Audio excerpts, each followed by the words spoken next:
બીકાનેરમાં હોળી એટલે માત્ર રંગોનો જ ઉત્સવ નહીં, પણ સ્વાદ અને પરંપરાનો અનોખો સંગમ. હોળીના આ પર્વને લઈને બીકાનેરના પ્રખ્યાત મીઠાઈ અને નમકીન બજારોમાં ભાંગ મિશ્રિત વાનગીઓની ભારે ધૂમ જોવા મળી રહી છે. અહીંની ક્રિસ્પી ભુજિયા અને પાપડથી લઈને કાજુ કતરી અને ગુલાબજાંબુ જેવી મીઠાઈઓમાં પણ ચોક્કસ માત્રામાં ભાંગ ભેળવવામાં આવે છે. जैसे ये भांग है, भांग कोई नशा नहीं है.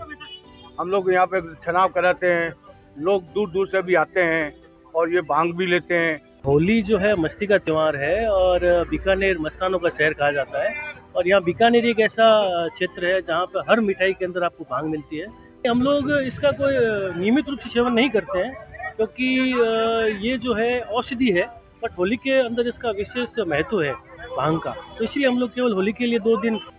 બીકાનેરના લોકો માટે ભાંગ એ માત્ર એક નશો નથી, પરંતુ ભગવાન શિવના પ્રસાદ તરીકે વર્ષો જૂની પરંપરાનો એક ભાગ છે. ચોંકાવનારી વાત એ છે કે આ ખાસ ભાંગવાળી વાનગીઓની માંગ માત્ર બીકાનેર પૂરતી મર્યાદિત નથી, પરંતુ સમગ્ર દેશમાંથી લોકો આ અનોખો સ્વાદ ચાખવા માટે ઓર્ડર આપી રહ્યા છે. આ પરંપરા બીકાનેરના જીવંત વારસા અને લોકોના મોજીલા સ્વભાવની ઝલક દર્શાવે છે.